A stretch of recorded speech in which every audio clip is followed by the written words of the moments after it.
What it do? What it do? What it do? We in the building. It's Monday. Lots to talk about. Loyal to the game, boxing, OTB boxing class 101, where we turn casual fans and the diehard boxing fans. What's poppin', family? What's happening, family? Man, I can't call it, man. You know what I'm saying? Another day above ground. You know what I'm saying? Another Facts, blessing, facts. man. Gotta Another say that. blessing every day. You Gotta know what I'm say that. saying? Especially, just to go off topic a little bit. But salute to the late great Kevin Samuels.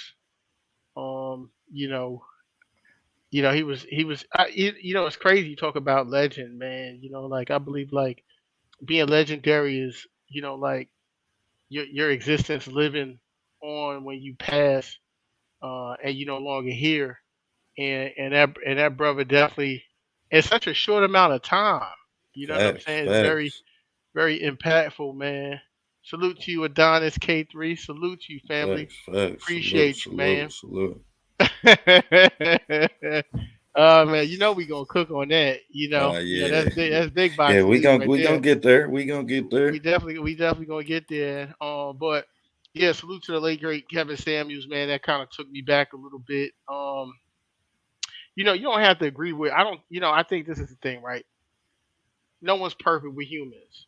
Facts, facts, Even with your best friend, your mama, your brother, you're not gonna agree with everything that they say. facts, But there's definitely jewels, that anyone could bestow upon you. facts. And Kevin, late great Kevin Samuels, he definitely was dropping jewels on, especially on the black community. I think people don't understand that in order for you to have some type of success, like on social media. Salute to you, Terry Roberts. We in the Facts, building, facts. man. But in order for you to have success, I mean, social media, whatever, you got to understand that at the end of the day, it's entertainment. And he did drop jewels, but there was also a big entertainment factor to what Kevin Samuels was doing, Facts, as well. And he did it pretty well. And I think facts. a lot of people, you know, I'm not gonna bash women or anything. I'm just saying, like, you know, no one likes the finger being pointed at them. You know, if you're in a, I'm married, so I know. You know, my Right. wife, Preach, preach. uh, my, my wife could be dead wrong, but she gonna defend it. Facts, facts. Probably for like a good. It depends until Man, she finally shit. break down You later. find a woman that's gonna admit that they was wrong, boy. It's a Oh man. man, she rather uh like how in the Asian culture when you dishonor your clan, you give a finger, give a piece of your finger to them. You know, they rather do that shit than be wrong. Man, they gonna take it to the grave and beyond. I just want to know is they gonna keep it real with Jesus, man. Yeah, I get but up to the Most High, man. Is you gonna a- tell the truth, man, or what? absolutely, salute to Big Tony in the building. Facts, facts, My salute, brother salute. Clarence McLean. Make sure you guys Facts. salute Clarence McLean. Make sure you guys go subscribe to him as well. He got some great things going out there in the world of boxing. Clarence, go ahead and post your information in here so we could help Yeah, you definitely. the best way we can with you getting subscribers and getting your name out there. Facts. That's the brother from Harlem. Brother from Harlem, man. Post your shit. Yes, sir. Yes, sir. And yeah, but it was definitely a tragedy. I'm not blaming nobody for nothing. Me personally, I think there's some foul play. The situation just seemed weird. It just seemed like See, off to me.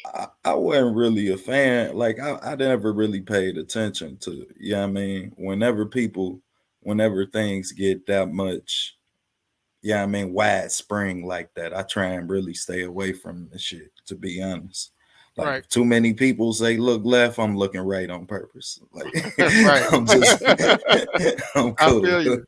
I feel you, man. I so, feel you on that. so yeah, I mean, I definitely send my condolences, and I stand on the second you start trying to help people, man, you got to be careful how you help people. Yeah, I mean, because Facts.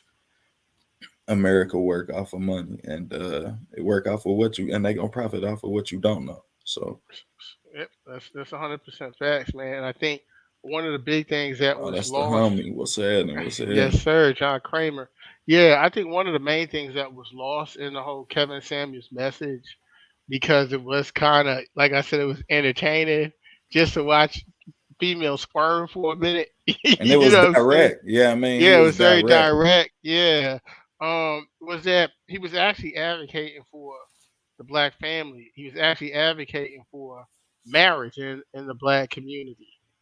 And sometimes so it's like this. It's like, for instance, OTB. I say, yo, look, you know, you a great teacher of the sweet science, and I Right, want to learn. I want to be the best at the sweet science, and I got a lot of holes in my game. I say, OTB, how do I become great? And you say, hey, Kwame, I need you to do this, and this, right? And right, then I come back because I have my own habits, right? And I go, just do this and this, and then I come back to you and I say, damn, man, OTB, my shit ain't really, your plan ain't work. ain't nothing really improved. Right, You know what I'm saying? right. What's up, man? Tell me what to do. And you said, well, did you do this, and this? And I say, no, I did this and this. And you like, well, that's not what I told you. I said, do this, do all these things. And then I'm arguing with you about what you're telling me to do. See, But you got information on where I need to go. see, there it is. He done put the struggle he done put the struggle on front stage. Yes, sir. You know what I'm saying? He Yeah. definitely he put the struggle on front stage. Now it makes sense why And there I was think such a wide spring for absolutely. And the thing is, I think the biggest issue, right? And I tell my wife this a lot of times, is that men and women, we think completely different. The things facts. that's important to you ain't important to me. The way that the things that are important to me, just based on my genetic makeup, Right. And it may not be important to you. my Right. masculinity should provide that certain things that's important to you just Right. shouldn't be important to me. You know what I Right. mean? And the second that they are, hey, you better watch out with them women. Right. Right. And I think he was just trying to show, like, and I noticed it, and I think he articulated it well. Was, I don't like females with masculine energy. I don't need that. It's like, if it's like this, as a straight man, right? It's like, if you want to provide, if you want to take care of a woman, right? You don't want Right. to take care of someone who acts like a man, who's give you the type of energy you should be giving the homies to someone Right. else. You know Well, what I'm saying? and counter theory to that, yeah, I mean, they don't really. It's a woman's nature to provide. Yeah, I mean, to provide that essence of her spirit. That's, yeah, I mean, nurturing. Right. But However, yeah, I mean, the environment we live in provide for them to be all of these things that, yeah, I mean, that is not really their nature. yeah, So, yeah, I mean, yeah. to a counter theory, I can kind of see. However, I definitely feel where you coming from. It ain't nothing, it ain't something I can deal with. Right. Facts, man. Facts, man. So just rest in peace to the legend, the late great Kevin Samuels, man. What an impact in such a short amount of time, where uh his work will live on through some others. I guarantee you, there's going to be people who try to use his game as the blueprint on social media going forward. Mark my words. Of Someone's going to course, try to and pick that up. not only that, the ones who did receive the testimonies, and yeah, I mean, they'll become testimonies of his work. You understand? Facts. And the magnifying glass on these individuals hopefully will become, you know what I mean, to a successful light of his of what he wanted to put out there. But like I told you, I don't really know enough. I got to do some homework on him, man, because I ain't Okay. really. I only heard a few snippets and a few pieces, you understand, of his He was work. funny, bro. He was funny though. He Yeah, had he'll he swing had it to your ass. he had like a he had like a little system, and he used to crack me up. he would ask females like, "What would you rank yourself on a scale of 1 to 10? No makeup, waking up in the morning, no makeup, no See, nothing, and you can't use 7." you can't ask a woman that. Every woman should feel like they're a 10. Yeah, I mean, Right. if Well, you but it's hard when you on now you camera and shouldn't. it's obvious you ain't a 10. You know what I'm saying? He asking and you sitting there and he'll be like, "Okay, how old are you?" And then he'll say, "What's your dress size? How much do you weigh?" See, And it'd be crazy. see, and to my, yeah, I mean, now I'm counter theory to that because you know I'm a counter theorist. You understand? So Hmm. I'm counter theory to that. That's the perception of beauty. You Right. understand that's Right. the perception of beauty, and the perception of beauty ain't always happiness. You feel me? Because happiness don't have no face. It don't look like nothing. You can't. You feel me? Now I understand what he's saying, but to that same extent, you can't put certain characteristics that certain individuals have, and the commonalities that make opposites attract in a And lot you of know what? manners. And I agree with you on that 100% in one aspect, but then also the game is the game and perception is reality. You know what I'm saying? The game is the game at the end of the day. You know what I'm saying? And perception is reality. It's like, look, Facts, you facts. can be like, oh, I'm beautiful, I'm this, I'm that, as a female, whatever. But when I put my eyes on you, like, are you? You know what I'm saying? It's like you want someone.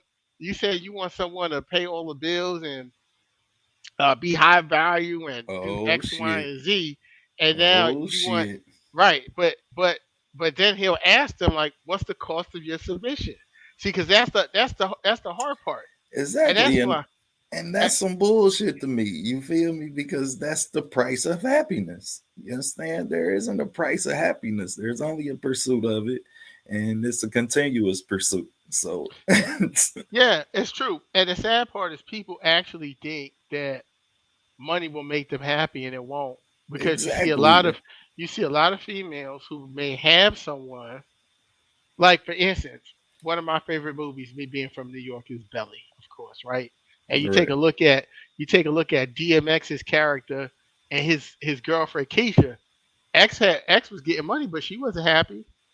You know what I'm Right. saying? So Right. it's like it's not always about money is not happiness, but we brought up in Facts. this capitalistic world and thinking that money can provide certain comforts, but Facts. happiness is something you got to have inside Facts. yourself already, and you can't Ex- depend on somebody to do it for you or to make you happy. exactly. And the only person can only magnify your happiness. You feel me? They only Facts, magnify your happiness. That's a happiness that has to be internal, like you said. facts, facts. But All right, so yeah, all right. So salute to the late great Kevin Samuels. you gotta say that. I see the guy OTB Oh yeah. is flexible Oh yeah, oh in yeah, his oh yeah, ministry. oh yeah. I We like that. definitely, we definitely gonna touch a few topics here. So Yeah, you he understand for flexible in all the his viewers, ministry. just so yeah, I know we got some things Okay, coming. okay. All right, so we would definitely approach the elephant in the room in the boxing world, which is Canelo Saul, who Canelo Saul Here we go. Alvarez. Yeah, I know my co-host about to go in on this shit. Go ahead, You know, man. Go ahead, man. I'm like what Errol Spence say his style is like. I'm a little Hey, passive aggressive. hey, hey, I'm a hey. little passive aggressive. So Go ahead, man. I'm Cause gonna you take my know shot. First of all, I'm upset because I smelt something was off, but it's because I wanted to bet against Canelo. Something told me he wasn't gonna win. But what's hard about betting against Canelo is just that you bet against the judges, exactly. so it's tough. It's a You lot can't of you variables in that right, situation. You feel me? right. That can provide for that definitely makes sense of your pick. However, I have no excuse. What's happening, Batman? What's up, Batman? Batman, you gotta clarify this. You said all right. I could Yeah, we gonna open it somewhat up. We gonna understand. I open can it up. somewhat We gonna understand open this. it up, But man. you said Canelo won 8-4. Come What on do now, you Batman, because expect? I I know Man, I heard I, bats are. I heard I, there's a certain period of the day where bats are blind. So I ain't hopefully in, that was the period where you watched the I ain't fight, even Batman, gonna because say this nothing can't be. because I You don't know, expect nothing different from you Big Brother, you man. gonna have Big to Brother you just got to gonna hold. clarify that. You gonna Man, have to Big Brother, clarify that man, one. on the ratings, Big Brother just gave him a one in footwork, man. Shout out to Ricky Williams boxing. Y'all go subscribe to Ricky Okay, Williams he got to be boxing, fooling. man. I know he fooling. I know he got to be Man, fooling, back man. gonna maintain true Yeah, I the know he essence fooling. of Batman, man. That's why that's the big homie. But So see, you got an excuse though, bro. Like I watched the film, bro, and the film told me that what was gonna happen was gonna happen. But I just couldn't put my pick on, like you say, the judges. Then you shit. Let's remember, we only seen Floyd box him to that extent. You understand? mm, And really be successful at it. Now we seen Laura do it, but to beat the judges, you understand, and yeah, him, shit, we still had. I just hadn't seen it except for Floyd, and Floyd is a different magnifying glass. And while I'm saying his name, you understand, I gotta say, man, we gotta quit putting him in that. Yeah, I mean, we gotta quit comparing these fighters to him, saying, "Oh, well, yeah. Floyd did this, Floyd did that." Man, Floyd was a different breed, man. It ain't Facts. shit. We might not never see another one of them. Like Nope. shit, there's a good chance. No. It's very true. So one of my homies, Michael Williams Senior, today posted on Facebook, son, father of Michael Williams Jr., the boxer.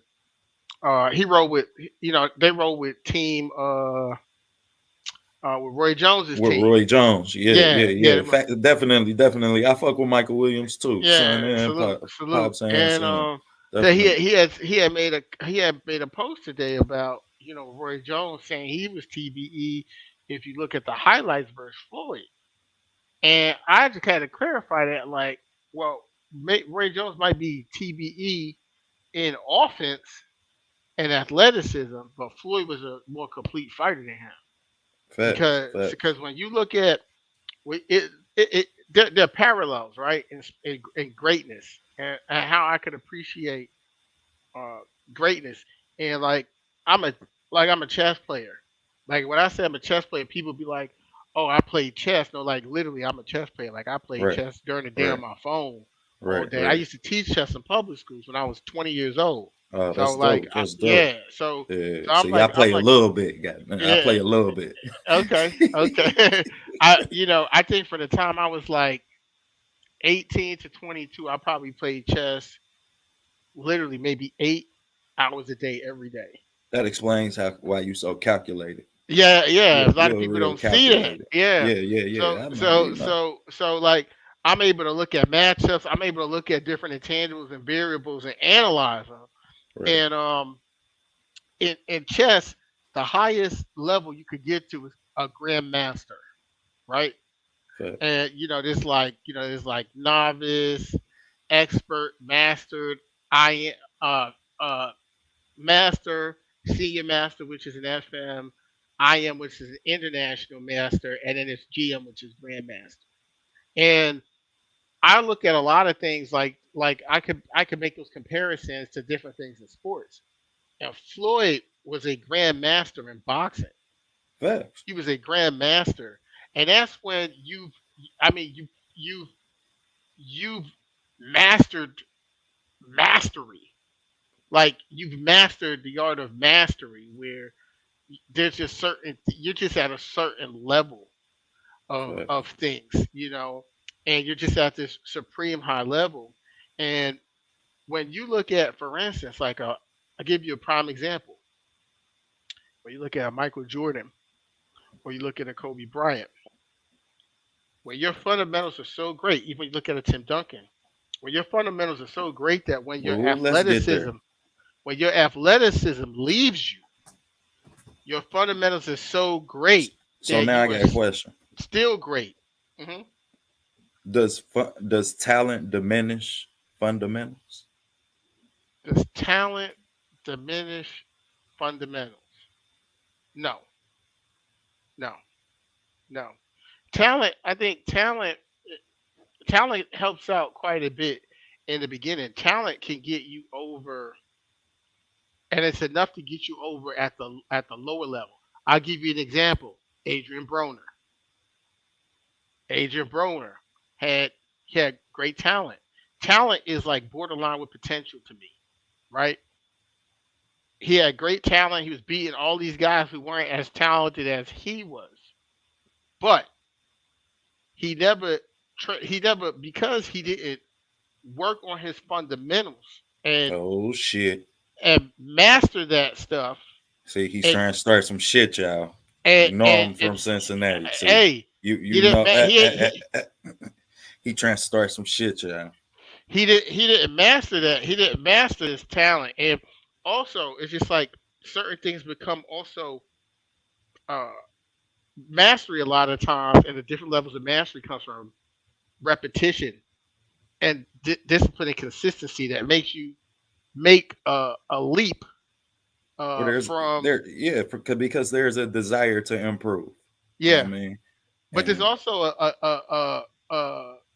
a leap you make. I would say mentally, and then it's also like this in martial arts.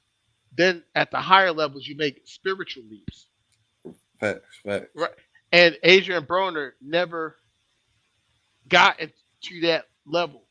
Well, He was let's still look at how rare it is that we see, no matter what the sport is. Like, it's rare that we see people maintain that level where, yeah, I mean, your talent, your fundamentals, and you hit it spiritually. You hmm understand? And they all manifest into each other. hmm And you can begin to dominate. And yeah, I mean, and you begin to dominate. And these are the ones who improve at things that they were bad in. And you hmm used Michael Jordan and Kobe Bryant coming into the league. hmm We all know Kobe couldn't guard shit. Kobe was 18 getting his ass toe up. He couldn't even start over Eddie Jones. Eddie Jones was still, yeah, man. He got Eddie Jones got traded in 1 year. Yeah, yeah, because Kobe got better. Right, You understand? Kobe got right. better. Michael Jordan, shit, what was the knock on him? He couldn't shoot. Motherfuckers would make Mike shoot. Back up hmm off of him until hmm Mike start getting that mid range together. You understand? So Mike improved too. And then, like you say, once you spiritually manifest, you know what I mean, and he come back to basketball, now he can reinvent his game. And that's Right. where the post game come. You understand? And I just like that's rare, especially when you achieve so much success so early. Let's remember, Michael Jordan went to college. If we talking about boxing, Floyd Mayweather had his uncle and his pops. Both of them was professional fighters. You understand? hmm Um, AB had AB was 319 in the amateurs. You know what I mean? hmm That he was pretty much self-made on the business side and on the talent side. He didn't have any Olympics. You know what I mean? Well, none of that. hmm So I want to say he's a four-time silver gloves champ, 4 or 3. But he was an accomplished amateur. You understand? So he was really self-made, and I didn't hear him and Floyd had this argument. But wow, we had on Floyd. Goddamn it! Shout out to Floyd, man. He had my hmm brother out there in his gym and everything, man. He showed us That's some what's up. love, and That's what's I'll up. definitely be heading out real soon to Yeah, crank I some think things up. at Terry Roberts, I think you're correct, but I think I think he didn't he lost his love for the game because he loved fame more. It wasn't just the money. I think when AB became famous, when AB got veneers, when AB was started being around famous people like Lil Wayne and able to go on tour, the fame was something he couldn't handle, and it's a tough thing to deal with. You know what I'm saying? Because I Fact. remember watching a Showtime uh, excerpt with Mark Kriegel, a segment uh, with with Errol Spence and Mark Kriegel, and he asked Errol Spence about fame, and he said he didn't care about it at all. But what happened when he started getting the money and got a little I was about to famous? say full of shit. Right, You I was ain't getting ready to care say about when he got fame. You don't drive a Lamborghini. You know what I mean? That's why he got a pickup now. Fuck out of here. A but Ferrari, Lamborghini. What the fuck? uh, You don't. but Yeah, no. you know how it is. Like first of all, even if just the life of a fighter, a boxer is tough as it is. Yeah, facts, Not even if facts, you're not on the at the facts, elite level, just facts. that profession, how much work it takes. Just period, man. Just And period. It's very demanding. So, I don't get upset with these guys when they want to they want to enjoy. They get some money. And they want to enjoy themselves. You right, can right, go right. through punishment. Yeah, You hell know, yeah. And you punish your body. And not only that, yeah, you put your life on the line. a You know what I lot. mean? Rest in peace to Facts, Patrick Day. Shit, facts, right. Gotta say facts. that. Cause but And you put and your also rest in peace to Michael Jones, man, from Cincinnati, a young fighter we just lost, man. and I'm gonna tell you something, man. That's one of the things that no matter if Errol is my guy, that's one of the things that I have to give Terrence Bud Crawford respect for. I have to give him his respect because Facts. And he's get gotta get the city of Omaha to respect too. You know what I mean? Gotta get the yep. city of Omaha that respect too. Yeah, Because I gotta give him his respect. I they gotta give him his respect on that because he stayed even keel. He got the money, but he stayed disciplined and facts. he stayed on the grind, and it showed up. And it's a thing, right? Like Terrence Crawford always had talent, right? But there were fighters in the amateurs that was more talented than him. He didn't make the Olympics. I mean, look at Ugas. Ugas eliminated him, beat him a couple of Facts. times in the Pan Am games. But you see what happens when you continue to believe in yourself, and that belief gives you motivation, Facts. right? And then you're doing something with a purpose, and you stay disciplined. And it, if you would have went back to the amateurs and said, "Who's more talented?" Right? You probably would have said Adrian Broner over Terrence Crawford. It's a good chance. We're talking about it in the amateurs. We ain't talking about it as a pro. We talk about the amateurs. But Adrian Broner, because when it comes to talent, like look at Adrian Broner, look how his career took off. I have to say, Someone yeah, recognized right, right. I someone have to be recognized his inclined to talent, agree. I have to be inclined to agree with that even right? today. Yeah, When you someone look at the recognized that talent. resumes, hmm shit. You look at let's remember AB was leading the pay-per-view sales for Well, viewership because he didn't do his right. first pay per view until Manny Pacquiao, I believe. He didn't do pay Yeah, per view he until was Manny. leading the viewership. And I Viewership, think he was yeah, only second to like Deontay Wilder. yeah.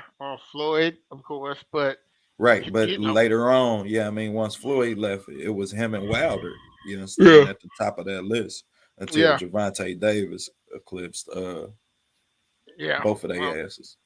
yeah. So my thing is when you ask that question about talent, right, and good fundamentals, I think that comparison of Adrian Broner and Terrence Crawford answers the question for you right there.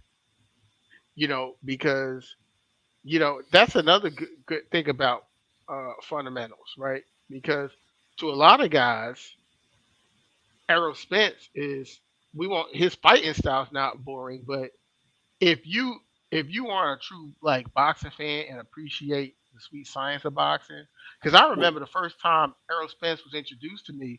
what do you say that I say that his fundamentals are probably can be classified as damn near the best in boxing? Like Spence, right now, nah, Broner. Like shit, look at his resume. I don't know about He that. got hit with a punch. He didn't get his ass beat. Like, yeah, I mean, you look at after he took that punch, shit, he damn near won. He won 4 of them last 6 rounds. I mean, look, he gave a valid effort, but that nigga got his ass beat when he fought Marcus Maidana. That nigga, He you got want me to hit tell with you when that you get damn your ass punch. beat? You want me to Before tell then, you when you get your ass beat? When you ain't the same. When a nigga beat your ass and you ain't the same after that. you could say that, but Marcos Madonna said that he hit him harder than Floyd did. Said that he hit him harder than he ever been hit before. I mean, that's very Like possible. Adrian and Broner's on a our strong dude. and on two of the three scorecards, he won the last 4 out of 6 of them rounds. So yeah, I mean, if you and I go as far as to say, if you watch the last 6 rounds of the Maidana fight, you will see the best Adrian Broner you ever fucking seen. Well, you know why? Because he he was in a Cause he got humble. process. Yeah. He was in a process of getting changed in the ring. He wasn't changed yet. I don't So think he got eh, changed till he hit the ambulance. Once he hit the ambulance, man, you gotta remember his jaw was look, broke. You look, understand? That's a lot, man. yeah. Shit. One Like we thing just about watched Adrian, Erickson Lubin go through that yeah. shit, bro. Like shit. That Look, one thing about Adrian Broner, right? We can't question his heart. facts. We can't Facts. question his heart. Adrian Even when he Broner never, don't let his hands go, like you know what I mean? right? Adrian Broner back then he never ducked no smoke. You Until know, this day. you know. Well, I don't know about this day. Man, I think shit. What Smokey Duck, man? I'm from Cincinnati, man. I don't Hey, know hold about on, man. this See day. y'all, he trying to start some shit today, Nah, I'm man. just keeping it 100. I mean, look, What Adrian Smokey Duck, Broner. man? I think, look, Adrian Broner know And what's he up. done fought Pacquiao. He done fought. Yeah, no, Yeah, I mean, I'm listen. I'm not saying Adrian he Broner. fought Maidana Look, before Floyd. Let's remember, right, Floyd eh, threw him to Maidana first. right. I'm not saying Adrian Broner is ducking anyone. What I'm saying is that at this point in his career, He he's might not need the trying to duck fight. some. He's not trying to fight no Yeah, top level facts, guys. facts, facts, facts, facts, I'm just saying, and that's because I mean he's a different fighter. He gun facts, shy. He barely throw facts. punches. What would you say to Uh, Don more than Adrian Broner? what's that? What would you say to that? Say Floyd fight Don more than Adrian Broner? I think I don't think you could say Floyd and Adrian Broner in the same sentence. Honestly, I won't even You crazy. entertain They would sell the any fuck out compare. of that fight. They would talk I, so much shit. We would have to watch that shit. yeah, but it's almost. I mean, it's almost like Floyd fighting Logan Paul or something at this point. I mean, Adrian, We look, watched that I bullshit. look, Now we look, watched that bullshit. look. I, Let the homie get his bag and get out okay, of here, okay, man. okay. You from the daddy. You from Cincinnati, right? Yeah, so you So know I got so a when I biased perspective. And I'm gonna tell everybody I got a biased perspective when it comes so to AB, man. so when I say this phrase to you, then you're gonna understand that I fuck with AB. I fuck with Twin. Right, right, right. Okay, Facts, facts, I facts. fucks with Shout out to Twin. the West Side. Shout out Right, to the West Side. cause those who really fuck with AB know he's Twin. He ain't AB. Right, You know what I'm saying? So I right, fuck with Twin. You know right. what I'm saying? I'm just keeping it 100. You Facts, know, facts, I facts. it, it I'm gonna be honest with you. I never watched the Madonna fight, AB and Madonna fight again because it hurt my heart when he lost. I I never watched it again.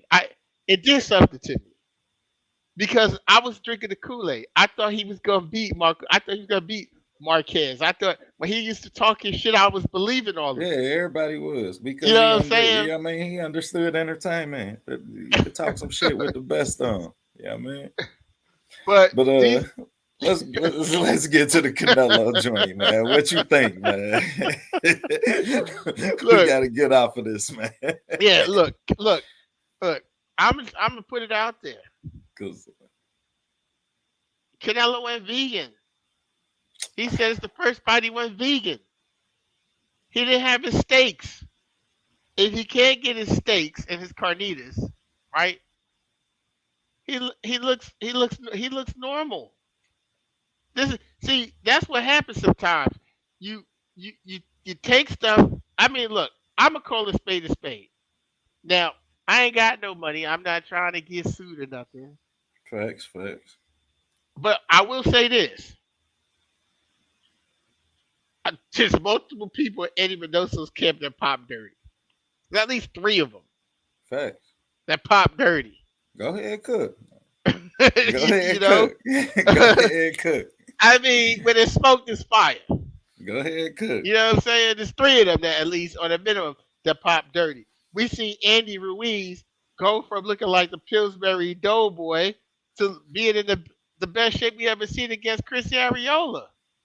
He went from he went from looking like he ate 7 pork chops, right, before he hit the heavy bag to slimming up and looking. I like Andy Ruiz is starting to get some abs. And I'm just like, damn, my nigga, you was like pre-diabetic just like 2 months ago. Man, he capping, man. I ain't hearing nothing about Andy Ruiz weak ass, man. He's You, all cap, I man. seen I And seen and the Ryan. Mexican fans should feel like he cheated them, man. They should feel like he cheated them every time he step in the ring. He full of But, shit. but that's the problem. You know something. I ain't going to attack Andy Ruiz, right? You know why? Because no one gave that man a chance in hell to beat Anthony Joshua, right? And he unlike primetime chicken. What do you mean? It was his. Okay. Now to put that in perspective, Andy Ruiz had been on, goddamn it, both of the other networks. You Hmm. understand? Salute, Queen. But Look, he had been on both the other networks. He had fought on ESPN and the Zone prior to that. So his back was against the wall. God damn it. I mean PBC and ESPN. So hmm his back was against the wall when he had that goddamn Anthony Joshua fight. That was it for him. yeah, Shit, no, he he's not in this camp anymore. You correct on that.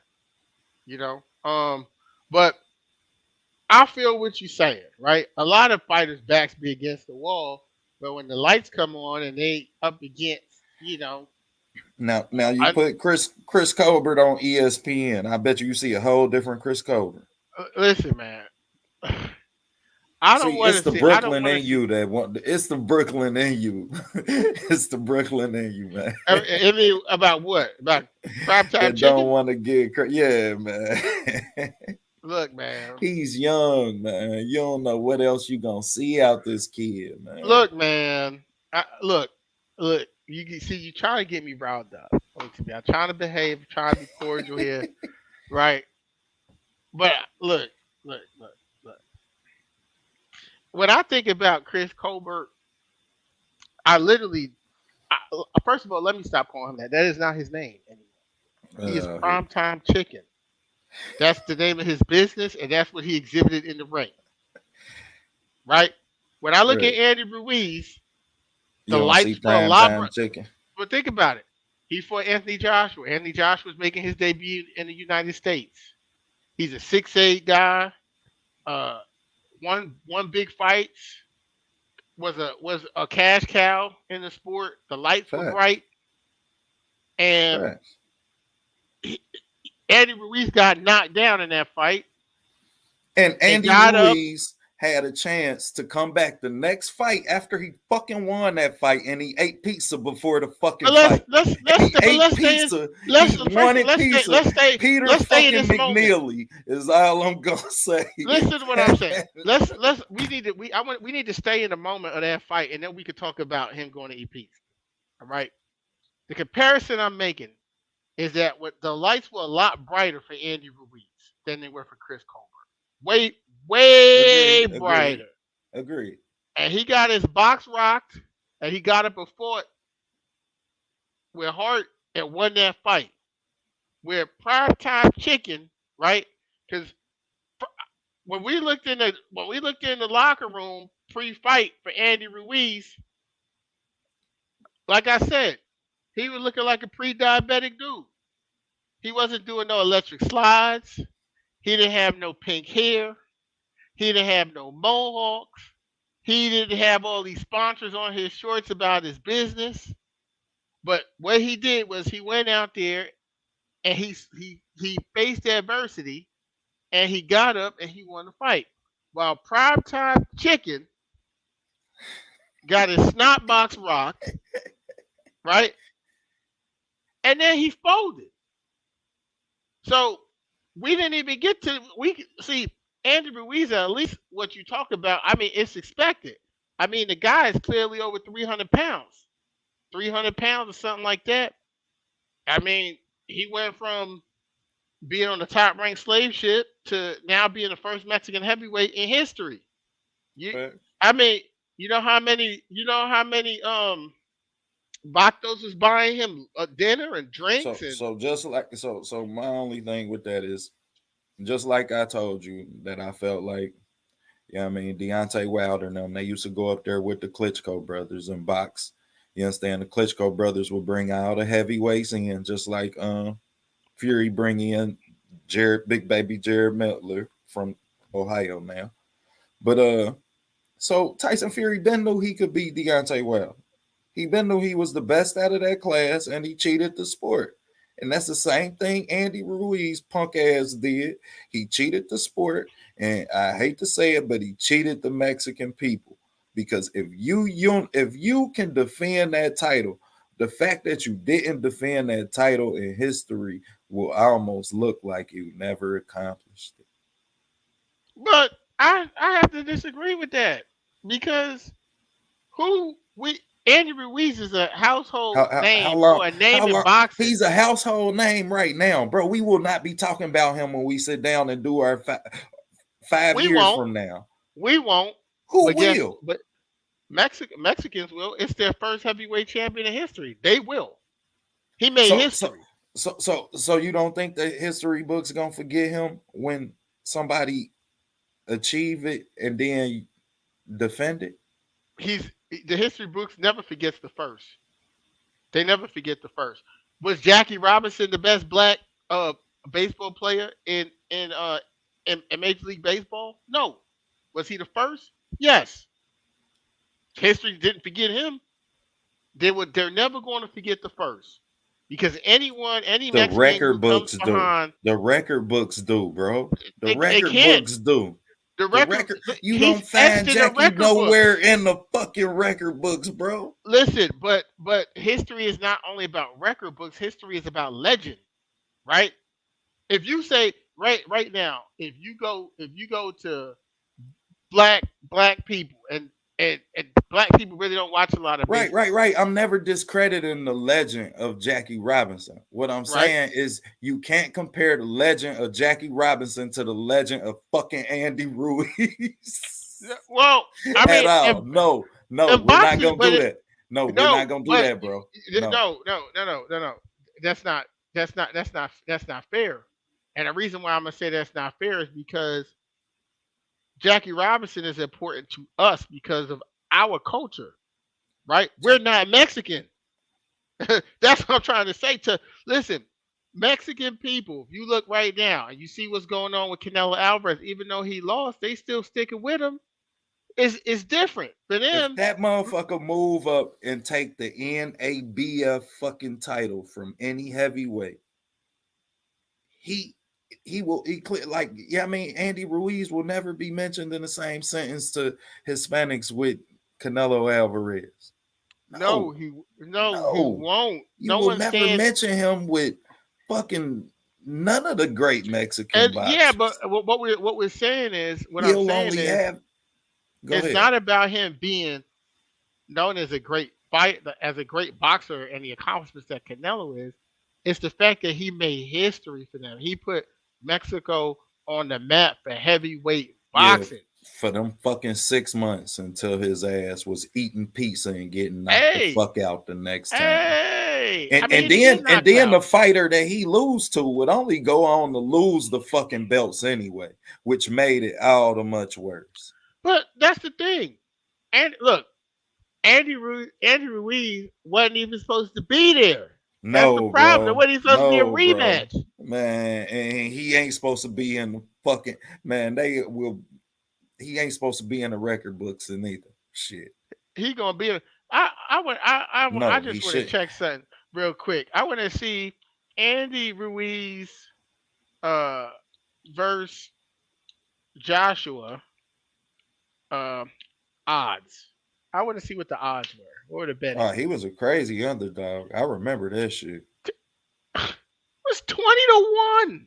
At the time though, you got to remember we was pulling for Andy Ruiz because we It was was pissed 20 that to he that 1. Joshua wouldn't fight Wilder.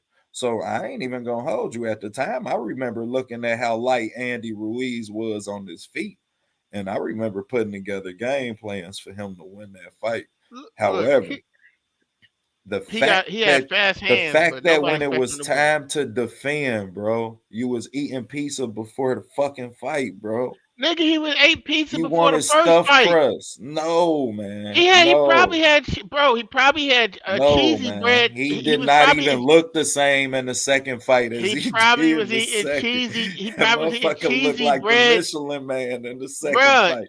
In He the probably first was fight, eating cheesy bread during the undercard of the first fight. All no, I'm bro. saying, No, oh bro. listen, all I'm saying is this. Yeah, he did what Does he become people champion again? probably not. Okay.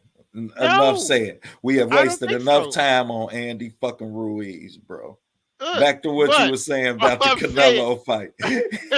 all I'm saying is he was the first, right? So You're right. that's I give he's you that. etched in the history books just off of Right, that. right. Facts, facts, That nigga could facts. be on Jeopardy. They could say who was the first Mexican heavyweight boxing champion Facts, of the facts. world. And one day that will be one of them questions, and I hope Right? It's all three trivia. It of the may not fucking mean much, but panelists it's there. don't know the shit, because he don't deserve for nobody to answer that Well, question with his name. look, I'll say this You were a champion for now, all of now, 4 fucking months, four, now, maybe 6. now. Canelo. Now I'm gonna see where we gonna take it there to the controversy. Is Canelo still the number one pound for pound fighter in the world? No, of course not. You lost, Why not? bro. He Because he lost. lost. So He losing lost. makes you. Oh, so okay. So Roy Jones lost to Montel Griffith by DQ. That was He a was still the, disqualification loss. he You was didn't still the lose he's still the inside the number one ring. fighter in the okay, You didn't but he lose inside the lost. ring. He lost. He did lose He the lost ring. He by just got disqualification. disqualified in the ring. He lost by disqualification. And before listen, and before he got disqualified to Montel Griffin, he was losing the majority of that Hey, fight. bro, you forget who your co-host was? You know Canelo wasn't my number one pound for pound anyway. I know. Y'all know who is. Right. You Well, know who is. I Man. don't. We gonna have a debate on that because we gonna have a debate on that because Y'all know who we gonna have a is, man. debate on that. We gonna have a debate on that because I don't listen, Smoking butter. listen, listen. Look, Canelo Alvarez is not. I mean, I'm just playing devil's advocate. Canelo Alvarez is not the number one pound for pound fighter in the world. He's not. Facts. Facts. He was, and the reason I'm gonna say he's not is not because he lost. It's how he lost. He was outboxed.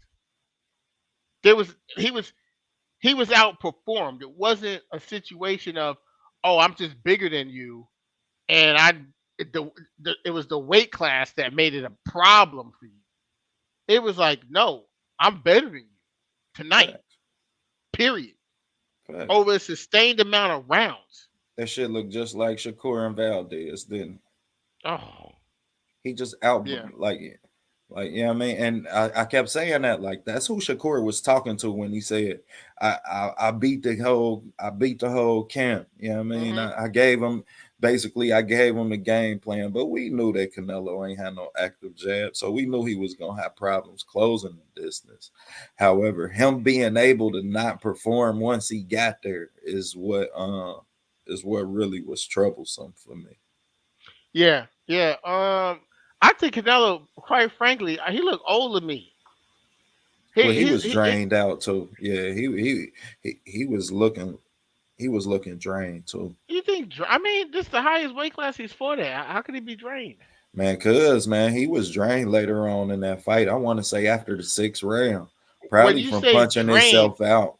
okay, okay. So Yeah, I don't mean when you weight say weight drain. drain, okay, Yeah, okay, okay. I I'm mean like, drained out, tired. Yeah, I mean okay, he was tired. okay, He was okay. tired, I can agree with and I that. wouldn't be surprised if he was prepared to carry them 175 pounds, Probably because not.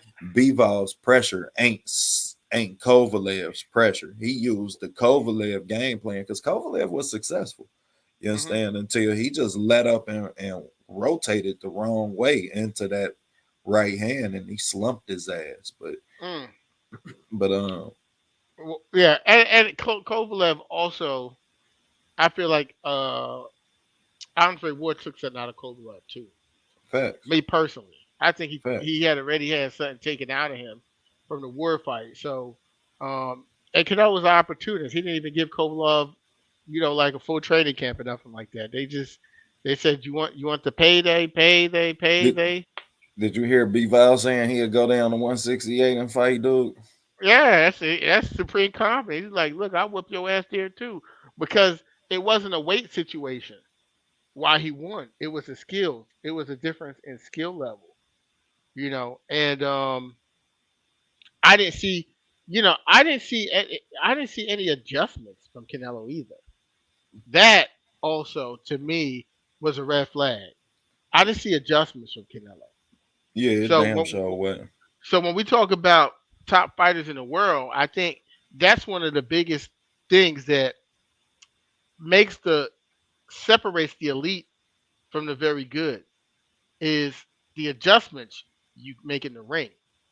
You know, and I would have to say after this performance, I'm gonna have to slide Errol Spence Jr. into number one pound for pound spot. Oh my God, are you serious? I'm dead serious. I'm serious, and I'm gonna tell you why. I'm gonna tell you why. Why I'm Why, gonna do that? bro? Because besides uh Canelo Alvarez, the two best fighters now is Terrence Crawford and Errol Spence. Now, when I look at Errol Spence's body of work, when I look at his body of work, I would have to say I'm more impressed by his body of work and what he's been able to do than Terrence Crawford's. I'm not talking about accolades from low weight classes. That's not what I'm talking about. I'm talking about the level of competition he's faced. When we look at Errol Spence's performances versus Terrence Crawford's performances, yes, Terrence Crawford has gotten knockouts, but even in his knockouts, and I'll name them. For instance, when we look at his fight with Amir Khan, excuse me, not Amir Khan, I'm sorry, with Kell Brook. When we look at Terrence Crawford's performance with Benavidez, right? These performances were not one-sided performances. He did get knockouts.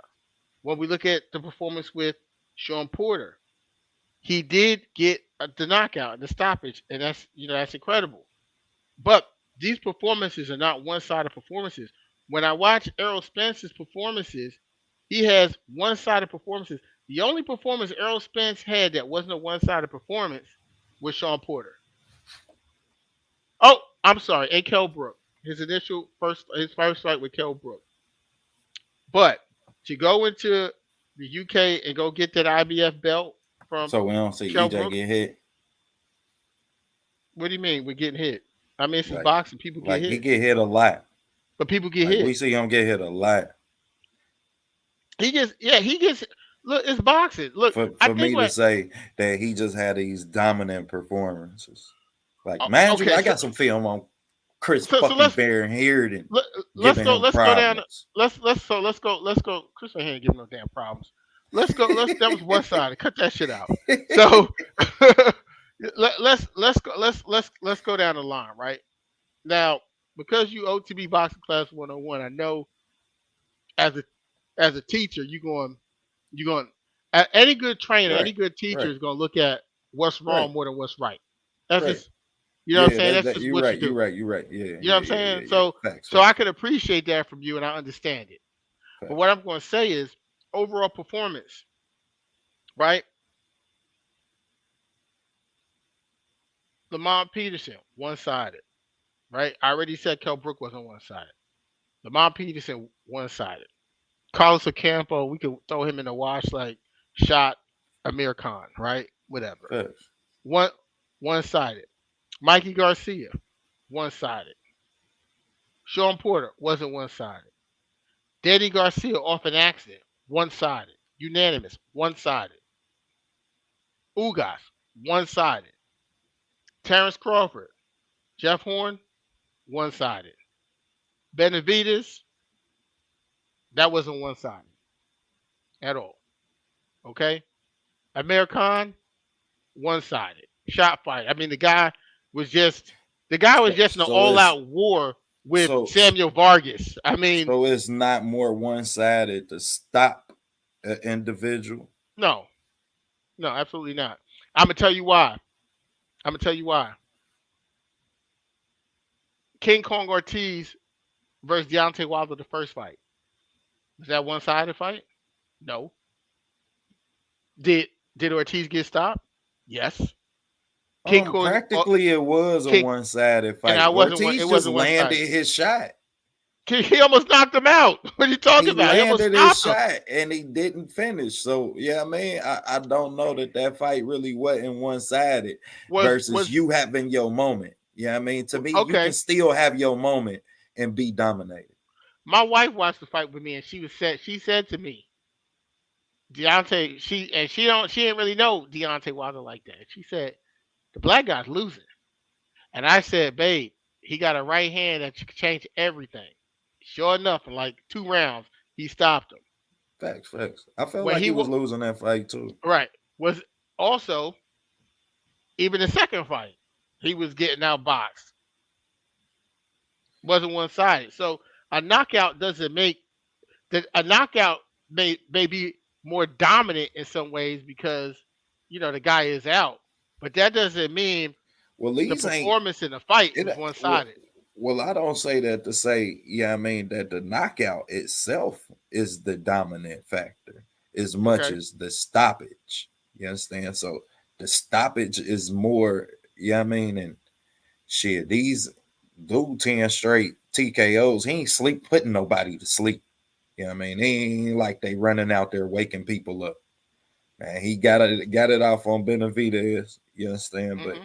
other than that, for the most part, these are a bunch of refs stopping this fight and a towel Well, getting thrown in. I Yeah, think I the mean, same thing which go to with me Spence. is of equal dominance.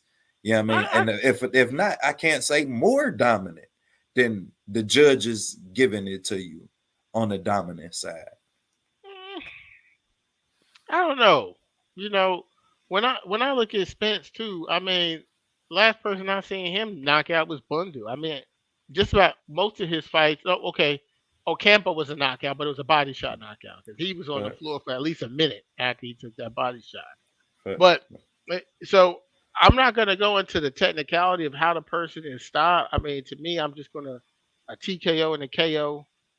In my book is I must say it's the same. They're knockouts, but I'm just saying leading up to that happening was who was how dominant were You you talking about the leading up to that course of the happening? fight Yeah, within and all I'm along the saying is lines of the course of the when I fight. look at Errol Spence, right? I I believe that the opponents he faced are tougher opponents than Terrence Crawford has faced. Personally, it has nothing to do with Terrence Crawford. I'm not saying nothing about anyone ducking or cherry picking. Terrence Crawford ain't no matchmaker. He a fighter. Right, right, right, Fight gets made. right. He with a certain company. They don't have access to fighters. They put whoever in there with Which them. He do and what he's we all supposed to can do. agree that Errol done faced, yeah, I mean, So with you admitting that Errol done faced better opponents, well, yeah, after Ugas, like I said, after Ugas was really the cherry to me. Yeah, I mean, that's really what put Errol a notch over Bud within the extent of resumes. Because I told you, to me, the resumes was equal before then. Yeah, I mean, because Danny Garcia ain't beat no damn body at 147. I Hell, don't know. Sean I don't Porter, you know. understand? It ain't like you beat I a don't undefeated know. Sean Porter. You beat a I Sean don't, Porter that had been beat. You understand? Had some wear and tear. He wasn't just, you know what I mean? This wasn't a prime Sean Porter. Kell Brook beat prime Sean Porter. Let's remember that. You know what I mean? And put some respect on Kell Brook name because he beat him in convincingly fashion yeah, yeah, in yeah. I in the think Errol Spence fight. That fight was close. I yeah, it was actually close. had Porter, you understand, winning that It was fucking fight it was definitely a close fight, and until that's the knockdown. that's Errol Spence's fault. But I'm not going to delve into that. I mean, what I will say is that if a fighter has for better competition because even if you want to match up, a common opponents like Kell Brook and Sean Porter with Terrence Crawford and Errol Spence. Errol Spence beat these guys years before. Like not like a fight, like years, like 2 years, 3 years, 3.5 years. Before Terrence Crawford got their hands on him. So They weren't unblemished. They weren't right, unblemished though. Yeah, I mean, these fighters no, had I'm not already been beat the fuck up. right. I'm not saying they weren't. I'm not saying they weren't unblemished, but I also think um, timing plays a big part in your boxing career too. With it's just like I'm in sales, right? It's like I could like every month is different. Last month I'm on fire. Last month mentally I'm Fact, I'm fact, ah. facts. This That's how month it is. I'm maybe a little fatigued from other stuff that's going on. Right, right, right. And when I look at Kell Brook situation, I think it's really tough, and it's not to throw any shade or anything like that, but I think it's really tough to compare the Kell Brook that Errol Spence fought to the Kell Brook that Terrence Crawford fought. I just think it's unfair to do that personally, and the reason being is like okay, people say, No, and you all heard me right, and BF argue about this shit till we both just agreed to disagree. I didn't hear the argument, so I'm Yeah, interested. I me and mean, B. you can share your viewpoints with me, but I'm gonna share my viewpoints why I say it's different. Triple G, I say this all the time. Triple G, one of the things that Errol Spence took a lot of flack from with the Mikey Garcia fight, where they said Mikey came up 2 weight classes, even though Mikey Garcia was a was a was an IBF champion at 140 for beating Lipnitz. They say that because he went back down to Fort Bunny, Robert Easter Jr., and beat him in dominant fashion, right? And moved and then fought Errol Spence after that. Earl Spence got a lot of slack for not even knocking Mikey Garcia down, not knocking him out. He got a lot of slack, but it was, I mean, he won no rounds, and I mean, I think one judge gave Earl Spence a 10-8 round without even It was knocking a the guy wash. down. Yeah, it So was a it's wash. it's so it's a total wash. Now I bring that up to bring up the Kell Brook Triple G situation. You know Triple what I G, compare the Mikey Garcia fight to for Bud? what's that? That's the what's the little dude name? Gamboa. That's the Gamboa fight to me. To me, like that's the Gamboa fight to me. Nah, I can't That's the agree. Gamboa was moving up. Yeah, He but I had can't moved up. agree. He ain't skip a weight class, you understand? But Bud was a much bigger fighter. Errol was way bigger than Mikey. Mikey had no chance in that fight, period. But Gamboa, the And reason the Gamboa reason had no fucking chance in that fight. He what landed his shot, but he had no chance to win that damn fight. the reason I disagree on that point is only because Mikey Garcia had great momentum coming into the Errol Spence fight. He was coming off a dominant performance. No, listen, Mikey Garcia was coming off a dominant performances. After Mikey Garcia came from came out of that top ranked lawsuit where he didn't fight for 2 years. He fought some He guy, beat Lipinets. He beat Broner. Lachichinitz or something like that. He knocked that dude out Yeah. cold. He dominated Adrian Broner. Most of his fight was one sided with Lipnitz, right? Then he turned around and dominated Robert Easter Jr. Gave him a beat down, had his face disfigured. To be quite honest, after he beat Robert Easter like that, we ain't seen much of Robert Easter since. But the problem with that is you jumped up to 47 to fight Broner. Then you moved No, he jumped. down. No, he jumped to 40. They fought at 40 because I remember Broner came to the weigh-in. He weighed 138. They fought at Yeah, 40. yeah, yeah. Okay, so yeah, I mean, but regardless, like Mikey was a big 135. Mikey was a big 142. You understand? So If he was all right, so this is how I be using people no, words you're not against gonna him. use it against If me and you say, gonna say well, he was a big he wasn't 140, big then to what Errol was a big Spence. deal with Errol him going to Spence is a 140? big 147. Fuck, I'm come on, saying man. Can we not I'm admit saying he that? is. Hell yeah, he talking about I'm he not walk saying around at he is. 170. I'm Don't not saying compare those two. No. I'm not comparing them. I'm not comparing them. But what I'm saying is, if you're gonna say he was a big 140 pounder, then we can't be like, well, he moved up two weight classes. It's like, which one is it? Because I mean, if you said It he's ain't a big about him 140 moving up to pounder, then weight classes because he could have found somebody at 147 that, yeah, I mean, he's just trying to be that, great. I give him his kudos for but that. no, no, you He get was just no. trying to be great. He was trying to be great. And the No, he difference, was trying not to fight Loma at 35. That's what the fuck he was trying to do. nah, he showed up at one of Loma's Man, he ain't want no green smoke with screen Loma, pressers, man. and he wanted to fight Lomachenko, but Aaron wasn't going to give him a Lomachenko fight because he He left. ain't.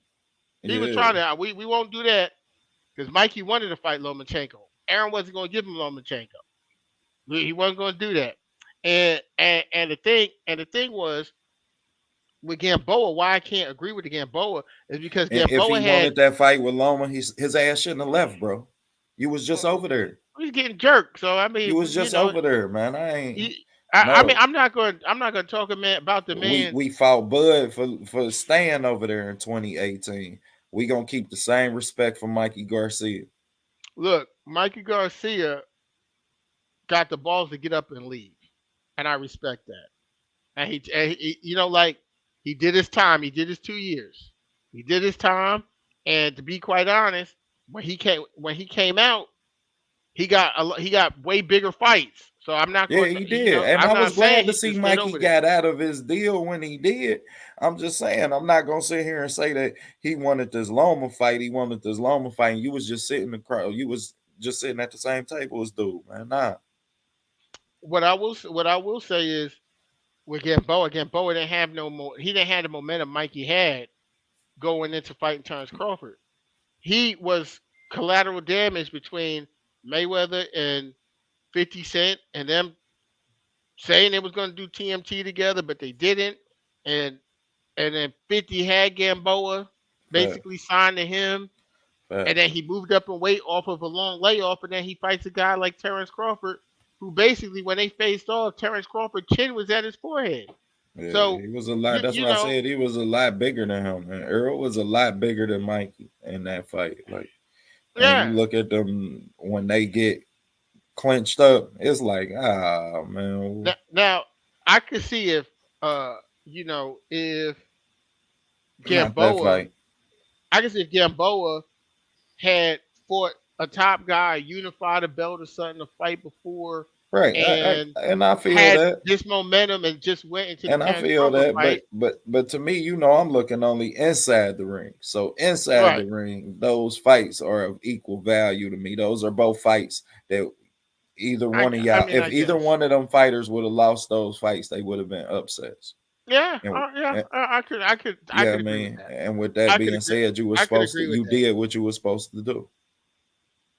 So my thing is with when we look at Earl Spence body of work in terms of you know the competition he fought, he has more one-sided performances, right? Then me personally, I have to I have to place him over Terrence Crawford right now because I think Terrence Crawford gets got a lot of like pound for pound. Number one is an opinion, so I guess no one's really right or wrong. I mean, Right, Knockout right, Boxing 86 yeah, got Tank at number one pound for pound. right, I right, mean, right. Yeah, whatever. it's substantial. Yeah, I mean, You know, it's a very substantial list. yeah. So it's speculative too. It's like, Right, right, right. Yeah, yeah, everybody has their own pound for pound list. right. Nobody's So is, yeah, I mean, so there's so no my criteria for, yeah, I right. mean, that So list. so so my thing is when I match up the performances, I say, yeah, Terrence Crawford got knockouts. Terrence Crawford is definitely a skillful fighter. However, when I look at Spence's body of work compared to his, and we'll just say from the time Bud came to welterweight and Spence, Spence was at welterweight. So we just look at the body of work from the time Bud got to welterweight. Spence had the better fighters, on his side of the Right. street, quote unquote, to fight. And and to me, and to me that's the only way, yeah, I mean, you can even have that comparison. But you can't at all take out of the equation the fact that shit, this man ain't already achieved 6 goddamn belts down there. I mean, Like look, shit, he I'm done not gonna. already I'm you know accomplished. Yeah, man, he done already went and got he 6 of them did. motherfuckers. He did, right? But look, let's keep let's just be For a that, hundred. for that, nah, man. And then you know me, I only base my only thesis for this for that for him being my number one on my pound for pound list is is the talent combined with the reach. That being the finishing ability, his ability to finish. You understand? And not only that, but like I've seen Bud dominate fights. Oh, I'm Yeah, not saying he yeah, hasn't. I I mean, mean, and within the longevity of his work, you understand? Now we could say it was against subpar. Yeah, I mean, you can say whatever. Yeah, I mean, to each their own. But when you look at his longevity of work and how you when I look at his book and I look at his talent inside the ring, man, that 74-inch fucking arm reach, well, that's major. being able to combine, you understand, the orthodox and the southpaw stance in combination with that 74-inch arm reach is what will always give him the nod over EJ to me. Who Okay, I mean, look, I think look, you got valid points. Like you said Right, with right, right. Yeah, yeah. That's why I said you I know, feel you. Yeah, I mean, I can't you even got you got disagree with you on the resume side right, because you got valid points. My thing is, if I feel like this, I think it's kind of clear cut. If a fighter fights better competition and the fighter has more one-sided performances against better competition, I'm going to rate that guy yeah, higher and that makes than him the someone better that I fighter. look at right. By all Than means, someone that I'm that just saying, beats. hey, look at this guy's potential. Look at this guy's Right. Look at attributes. what he can do. Yeah, I mean, look at Right. You right you know that's versus all look I'm at saying. what he do it Which against. which makes I mean their fight was already huge, Spence and Bud. Which now with Canelo's loss it makes Facts, it even bigger. you facts. know what I'm saying? So, Because so now I got a people question for you. Does that make? I seen Jamal Charlo say he had tweeted like, "Oh my fucking gosh!" Like he was pissed Bivol won. You feel mhm. me? Do that feel like that fucked up his bag or like that No, put Canelo is him in a position where he wouldn't get the fight? no money is money. Money is money. So I don't. I mean Canelo. Look, winning and losing a lot of times don't have that much to do with a payday. I mean, I can see Right, if because we all Canelo. gonna watch the next fight just to see him Right. lose. Yeah, I'm just saying I can see if Canelo was like if he got slumped or he got beat up so bad that he looked like he was a changed fighter.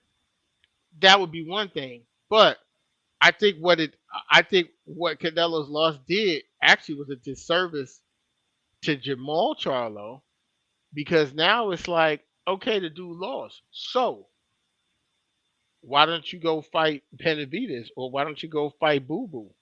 I mean, he lost. And He to got his me, own that problems. kind of just told me that Ma wanted the payday. Of Everybody course, was right, man. He of felt like course, he they wanted to fucked up pay his that. payday. And Yeah, I'm of not saying course. that Jamal don't deserve it because let's remember, man, and let's shine some light on the fact that he was supposed to get the Triple G fight at at 154, I believe, or 160. He was supposed to 160. get he was Triple Mhm. G's mandatory though, Mhm. and that was supposed to be his payday. And if Triple G takes that fight instead of going to fight Canelo, you understand, and ducking Maul, then who's to say the resume how we would look at his resume different? Yeah, I mean, and Bivol maybe don't even get that fight. Look, I support. Look, I'm always gonna support a brother getting a payday. I'm never gonna be like this guy don't deserve a payday, especially if you are putting your life on the line, and and that's what fighters are doing. But what I will say is that I'm not advocating for him to get no Canelo fight. So you don't think that him and Benavidez is worth pay per view? Yeah, that's what I'm saying. That's what I'm saying. I'm not advocating for him to get a Canelo fight Right, right, right, right, right. because because if we're just being honest, who the fuck has he fought? Facts. Facts. And I told you, you know how I feel. I just feel like he ain't got no better. And that's why he don't want to be in a rush to get these big fights. Like, man, you could tell, like, man, I'm so anxious to see Jermell Charlo this next fight because you could tell when a fighter really been getting better. You know what I mean? Jamel's gotten better. I would have to say that.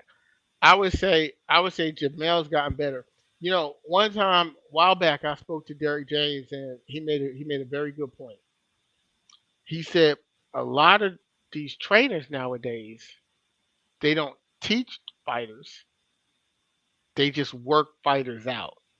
Facts. And I think when you look at the difference between Facts.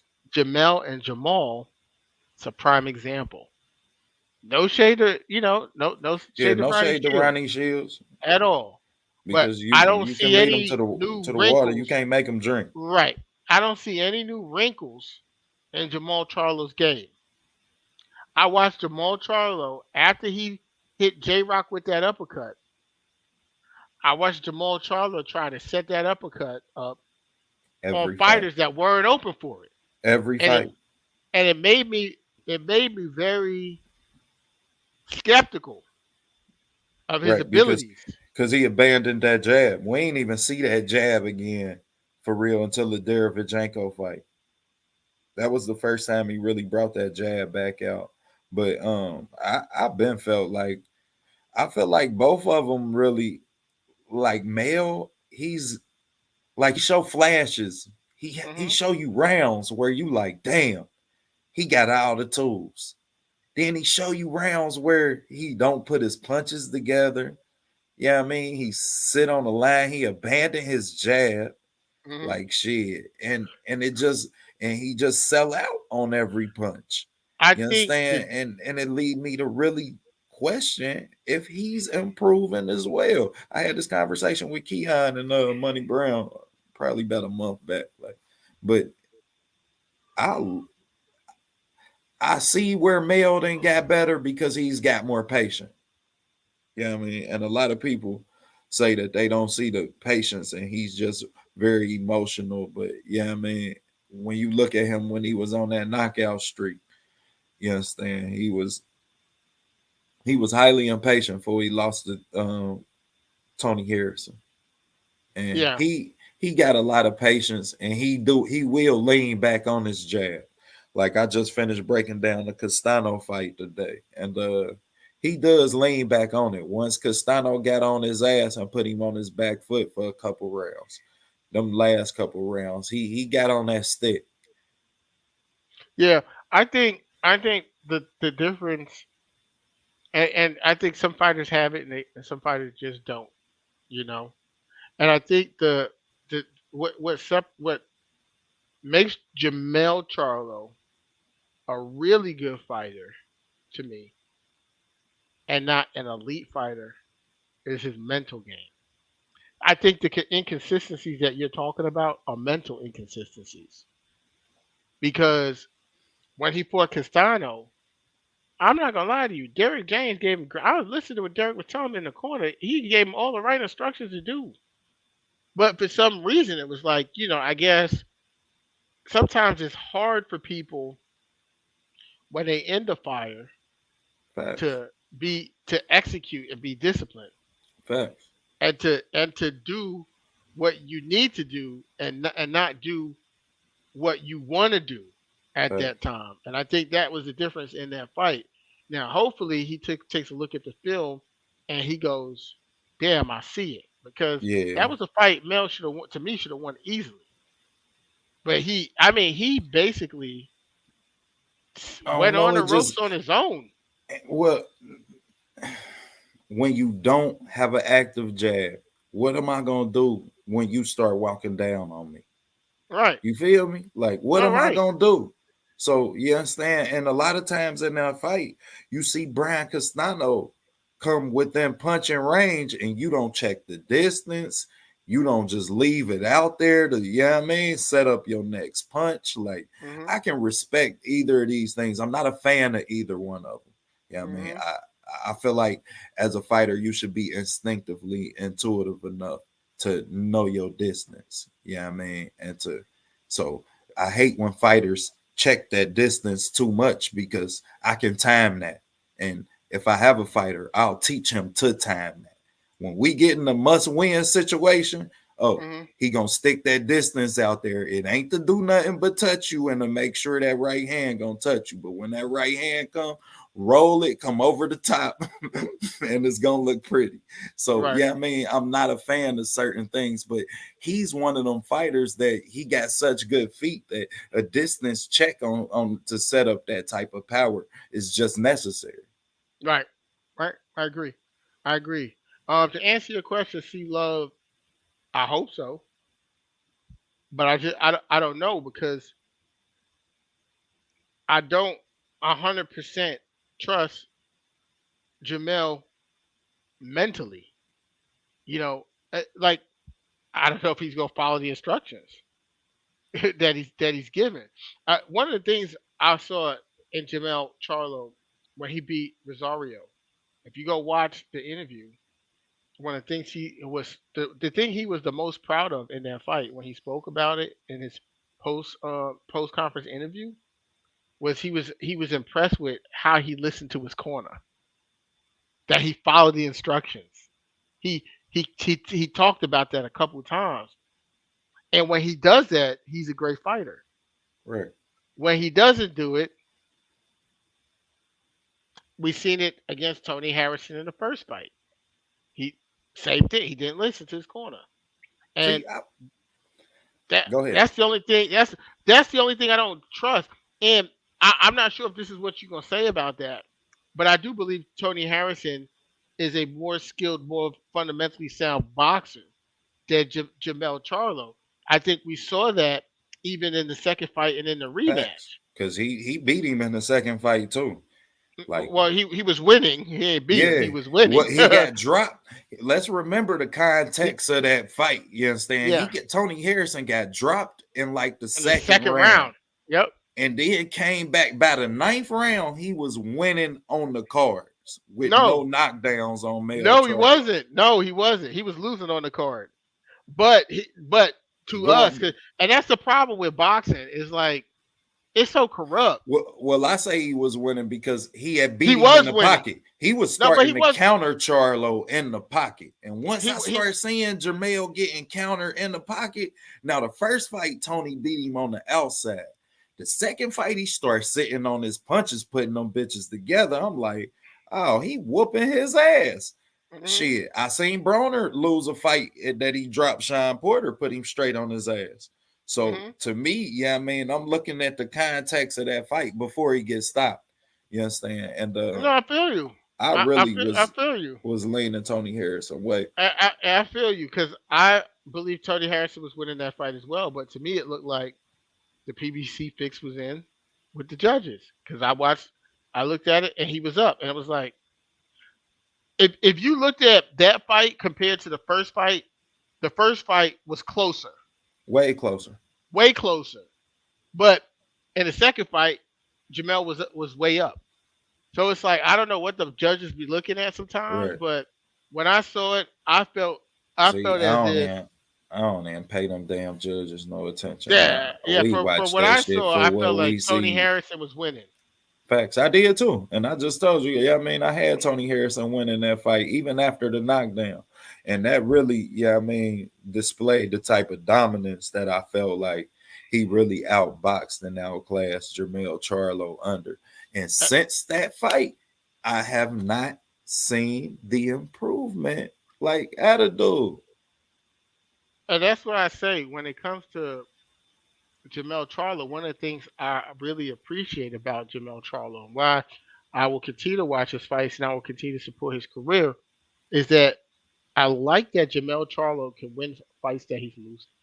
He's Facts, shown that facts, over and over. facts, facts, That's always a very exciting facts. part of any fighter.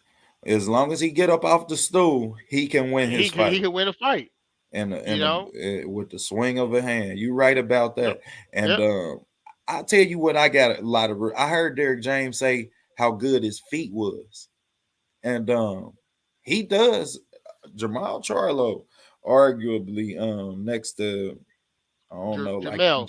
Gary Antonio. I mean Gary Russell Jr. got great feet like that, where they weight transitions are just, yeah. I mean, Jamel Charlo weight transition is crazy, man, and he do have got great feet. He just get flat footed a lot trying to sit on his shots. Yeah. Right. Yep. But you know, that's what I'm saying with Castano. I hopefully, I'm rooting for Mel.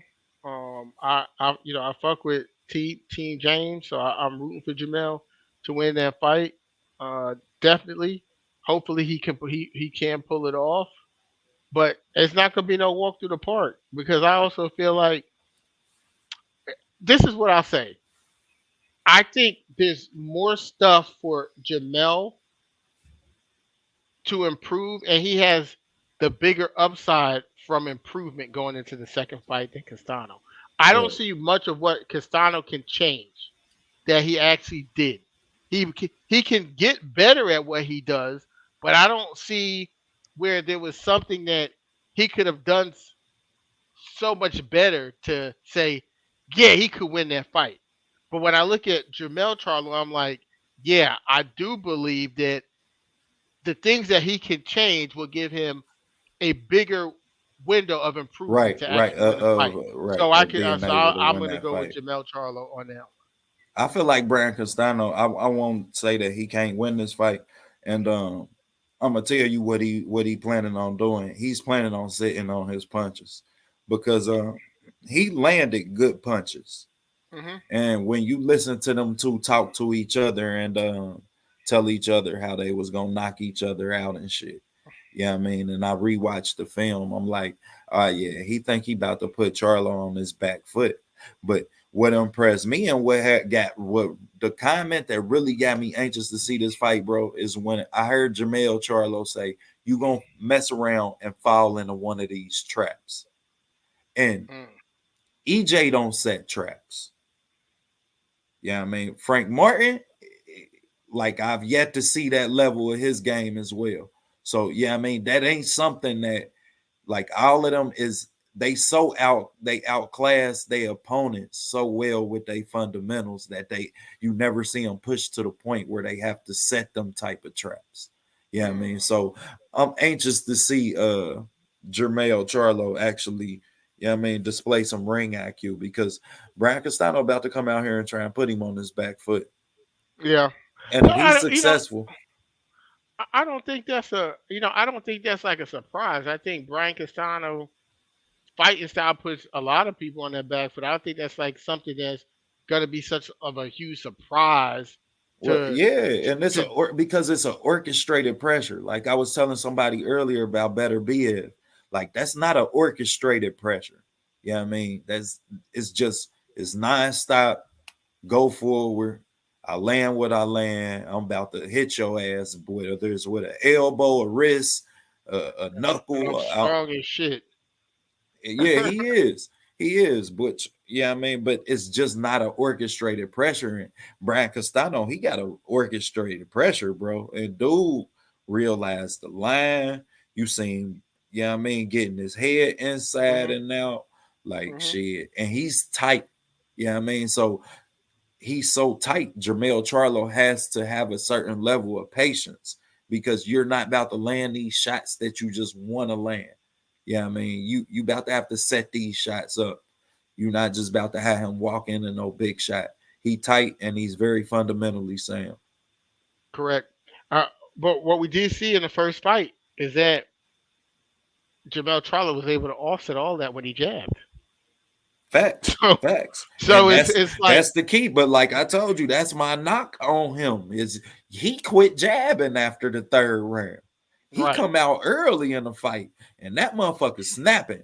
It's looking pretty. He And, ain't leaning with it, mhm. man. It's beautiful. He's swinging a 1-2 behind it, got you waiting on what's coming after the 1-2, but it never manifests. But it's like as soon as he went back to it in small moments of the fight, the com- Facts. He it, that- the that's complexion what got him and into a I draw.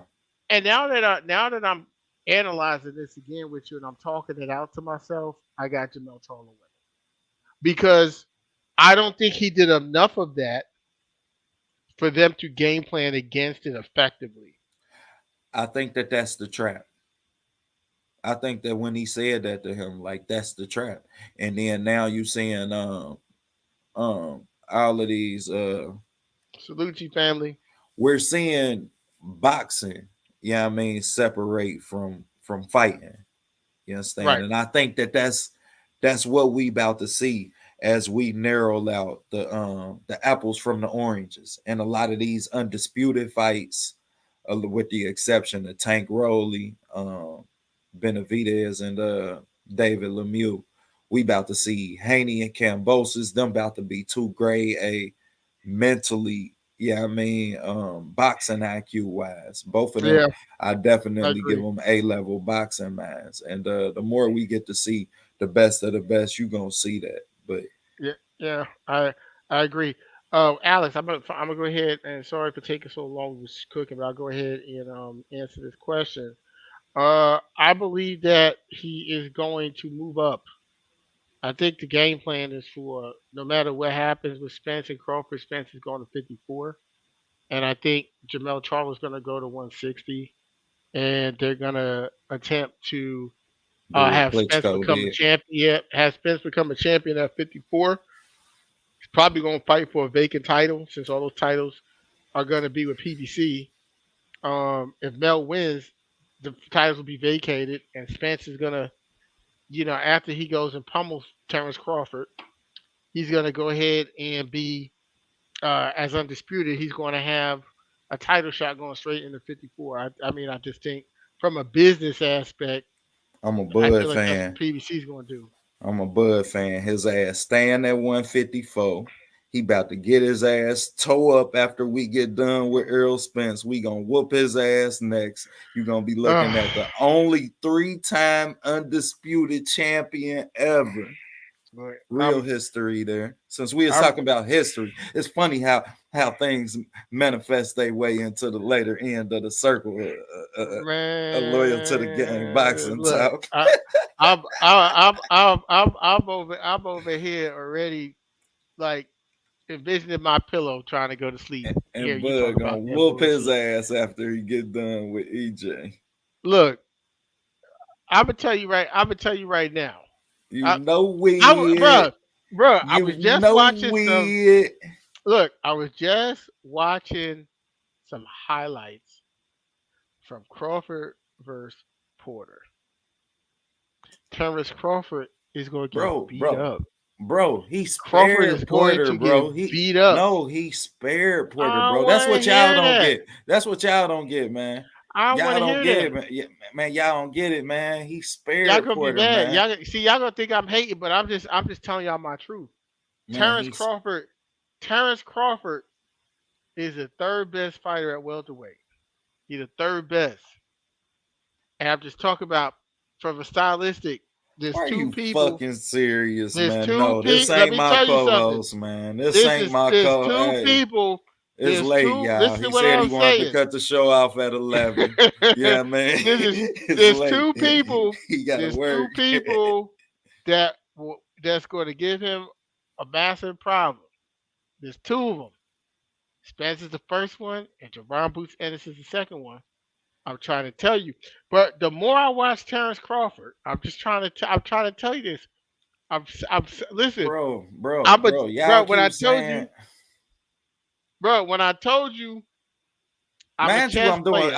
I just finished my film on the Castillo Clayton and Boots in this fight too.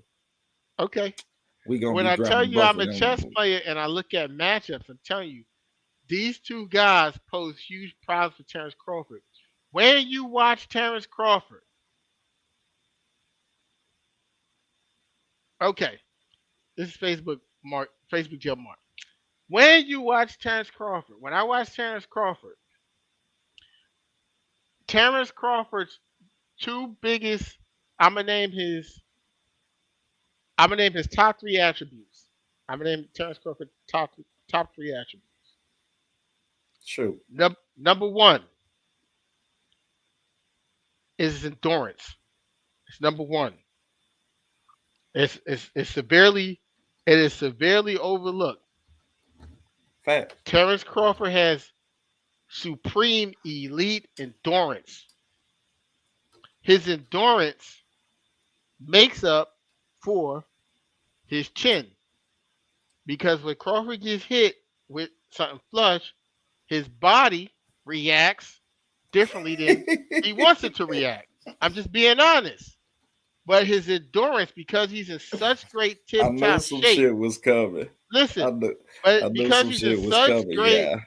because he's such a great supreme disciplined fighter outside of the ring, he's able to recover very fast because he is always in supreme tip top shape.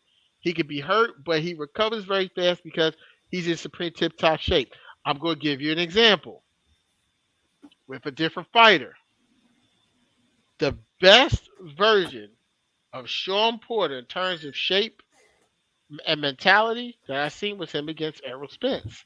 But Bullshit. my opinion. You realize he was undefeated when Mikhail Brook whooped his ass? Yeah, but he I Undefeated think yeah, and but he was a very but Sean Porter was a very back then when he fought Kell Brook, he was a very raw fighter. He was very raw. and He hungry. wasn't as experienced. I don't think he was as experienced. You got to remember, after Sean Porter fought Andre Berto and knocked Andre Berto out by headbutting Andre Berto to death to the point where he busted both of his eyes open in the process of that fight. His father even was upset at the performance, and they went and grabbed Barry Hunter to help like refine some of his boxing ability. Facts, facts. When Sean Porter fought Errol Spence, Sean Porter they fought in October. Sean Porter was training from since April. He was training since April physically. That was the best Sean Porter I ever saw. He Sean Porter was in such great shape, and that was such the best Sean Porter that I ever saw. That even in his loss, his stock went up. When he fought Keith Thurman, that was a very close fight, but his stock didn't go up when he lost. His stock went up when he lost to Errol Spence. It was almost like he won the fight. So when Because Sean he Porter damn near was did. when Sean He damn Porter, near did win that fight, bro. I mean, I guess, That but fight was Sean a Porter, knockdown away from in I the don't 11th agree. round, might I I add. don't I don't agree, but it's whatever. But with Sean Porter, when he got hit by Errol Spence, his eye went up in his head. But I mean, they did right. I mean, we see Facts. and his knee, his only his knee and glove touched the ground.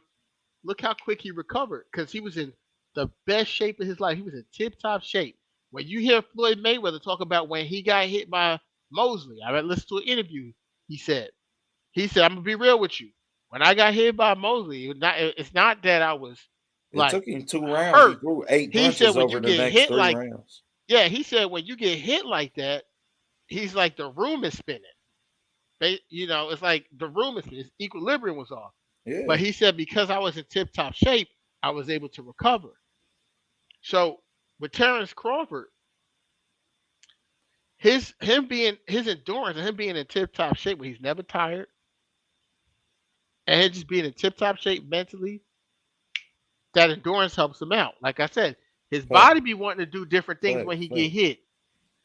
But because his endurance is so great, he recovers very quickly. Even when you look at when he got hit by Gamboa, he got the stinky leg.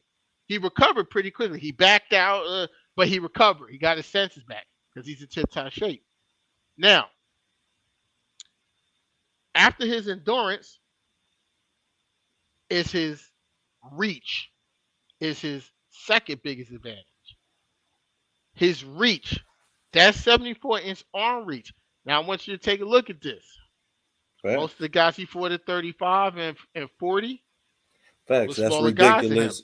But that's ridiculous for those weight classes. That type of Yeah, arm reach. That's I mean, that's Jamal Charlo arm reach. yeah, That's yeah, yeah. I mean, yes. 6'2" Now, damn near.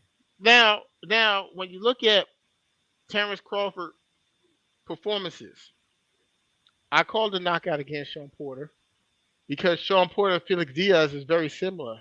Short guys, short reach. They gotta they gotta dart in, they gotta jump in and get their offense off. After a while, but on time you jumping your ass up in there and he's strong. He could punch. Earl Reach only an inch shorter than he is. God damn it. Yeah, Earl no, like 73. but it's listed at 72. But whatever. But whatever. But his reach, Terrence Crawford. I'm not gonna be as bold to say he has no inside game. I'm not gonna say that. But I don't think his inside game is his strong point. When I watch Terrence Crawford, his style of fighting, and we going back to his reach, he's the most comfortable when he could keep you at the end of that reach. He don't come forward until he can make you run into something Facts. from that reach. Then he'll come forward on you, and then he'll get the job done and finish. Now, when you look at his fight with Victor Postol, where he didn't have such a dominant reach, look how he fought. He fought very passive. He used a lot of foot movement. It was a very Facts. boring fight. Fans were booing. But he did his thing. He dropped him. He did his thing, Facts. and he Facts. won. Where he fought Jose Benavidez, who basically had one leg, who was taller than him, who had reach like his or possibly a little bit longer. He had a tough time with that fight as well. Yes, he did get the knockout, but as I said, I was not impressed with the performance. I would say it was more, to be quite honest, I was more impressed with the Victor Postol performance, even though he didn't stop Postol, than I was with Benavidez. Yes, he knocked Benavidez out, but when I'm talking about dominance for the For the 12 the, the rounds. Postol Right. the Postol fight was a one-sided fight. Right. That's what I'm saying when I say one-sided. So the Postol fight was a one-sided fight, even though he didn't knock him out. The Benavidez fight was not a one-sided fight, but then he did knock him out. Right. When I watch him fight these guys who have this type of reach, he fights very differently. He's not as aggressive. Once you get inside with Terrence Crawford and you get in his wheelhouse and you're on the inside, normally what he does, because he's strong and he's normally he's the what he may not be the He's bigger a guy bigger, in yeah, right. physique, But but he's he's the normally the more athletic and the stronger guy when he's in right. the ring. So when he's on the inside, and Bud, look at what we see with Devin Haney. He uses his knowledge in wrestling to hold and grapple you when you get in the inside to control you. He don't Right. throw as many punches on Facts. the Facts. inside. He uses that strength and wrestling technique to Facts. grapple you, right? So the issue is, will he be able to do that to Spence? I don't believe he will. Me personally, I think he's going to take some punishment on the inside. It's going to slow him down in that fight. Now, I'm not saying Earl can't lose because, like you Right. said, Right. Earl gets hit, and Bud can punch. Facts. So that's what makes it such a great fight. Now, when I say he's the third best fighter, right? Get the fuck out of here, man. Put some respect on bro I name, put, man. Come on, man. I'm a And put, this ain't even a champion yet, bro. listen. Yeah, You I, gonna knock the pound for pound. You gonna knock somebody who on the pound for pound list down you just need your for shot, some bro. for somebody who's not even a champion for 5 more I'm just days. listen. And we don't know that he beat Castillo Clay. You want to put some money on it? Hell nah. Okay. All Fuck right. no, my film ain't drop chat, so I ain't saying shit I'm just saying, Castillo until Clay is not we making it to drop the 12. film video. Yeah, Castillo Clay is not making it to 12. So let's, it's so my thing is this. The reason I say that Ennis is better than Terrence Crawford and will beat Terrence. I would say I believe Jerron Booth Ennis can and will beat Terrence Crawford in a more dominant fashion than Errol Spence will. And I'm just looking. Listen to what I'm saying. I'm just looking at matchups. Jerron Booth Ennis has a 74-inch arm reach, like Terrence Crawford. Jerron Boots Ennis poses problems because he switches throughout the rounds. It's not I'm You fighting hear you that, this bro? way. Just my opinion. It's just my opinion. Ain't nothing happened. But I'm just sharing my opinion with you, right? Jerron Boots Ennis is also. This is the part that really makes me confident on this. Besides Jerron Boots Ennis' level of talent, Jerron Boots Ennis is a physically bigger human being than Terrence Crawford. Physically bigger human being with the same. Listen, he don't have Terrence Crawford's pro experience, but what I will say, Bro, from a bro, talent perspective, bro. I believe he's more talented. You know how Gary Antoine whooped his ass in the amateurs. Yes, He yes, put I him on do. his back foot. He put Yes, him I do. on his back foot, But that's not how and he Terrence kept Crawford him on his fights. back foot, But Terrence and he Crawford don't kept him fight on like his that. back foot, and he kept him on his back foot. That would be and that would be why it's about matchups and why Errol Spence would be a tougher fight for him because Errol Spence But you know, you could know keep why, him on you his know back why, foot. you know why Boots had to get on his back foot, because he had to respect Gary Power. Oh Gary can yeah, punch, but and also he's gonna have to respect Bud Power yeah, with but that 74-inch y- reach. you're I you're don't give a you're fuck how cor- big you is. You got to respect it. you're correct. You're correct on that. However, Gary Anton Russell is a what does Gary Anton Russell is a supreme jabber. He throws double, triple, and quadruple Facts, jabs facts, to get in the wheelhouse.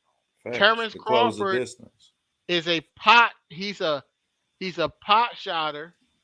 He's very economical with his punches, and his style is to catch you at the end of your reach, at the end of his Right. reach, with you trying to come in. Jerron Boots Ennis, I feel Because he he could. gonna maintain the distance, bro. That's what he do. And I don't know. I ain't saying that Boots ain't got a chance to win that fight, but I'm saying that I seen Thomas Delorme hit Boots with right hands. I seen Gary Antoine Russell hit Boots with right hands, and I see. I want to see if Castillo Clayton can land his right hand. Not saying Mhm. that, yeah, I mean, because Castillo Clayton is small. You understand? But you when we talk about these levels of punchers, like that's a different punch to take, man. And, Yeah. Well, and I Boots ain't is gonna not hold you. taking. I ain't in no rush to see that shit because if Boots get finished, I don't know that he's mentally strong enough for his career to recover at this point. Well, what I'll say is Boots. Look, guys who fight southpaw take right hands. I mean, it's just that's the Right, biggest right, weapon, right? right. So that's expected. Now, is he taking big ass right hands where he's getting rocked and stunned? No. But where I do see the holes in Boots' defense is in close, Yeah, in the pocket. in the pocket, In the and pocket. He drop and his their hands and he sell out a lot. And he yeah, and his exchanges. punches right, and their punches to the head that he give up inside Yeah, the and that's pocket. what I'm saying. That these be right hands. Like I look at that right hand that he took from Thomas Delorme, and I kept rewinding that motherfucker, looking at it like I don't know if he take this punch from Errol Spence or Terrence Crawford for you to be saying a name, bro. Let's polish up defensively first, and let's put some dominance on your brand.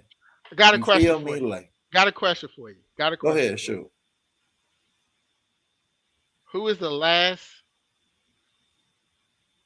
black athletic boxer that Terrence Crawford faced?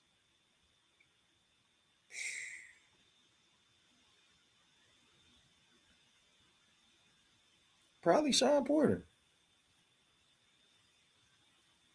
Maybe I should rephrase it. When I say boxer, I don't just mean fighter. I mean Okay, you mean like actual boxer, like yeah, IQ boxer? like a boxer, right?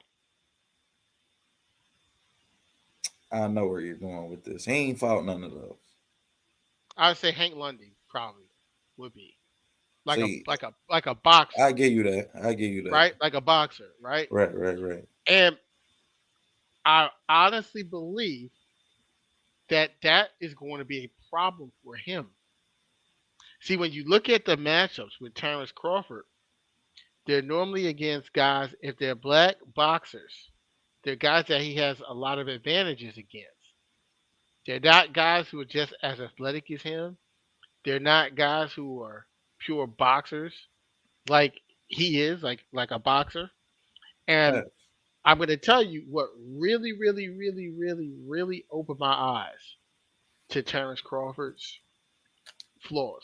And all fighters have flaws. Errol Spence have flaws. Every fighter has All flaws. fighters got flaws. Facts. The Facts. only With you. fighter that I didn't really see have flaws was Floyd, to be quite honest.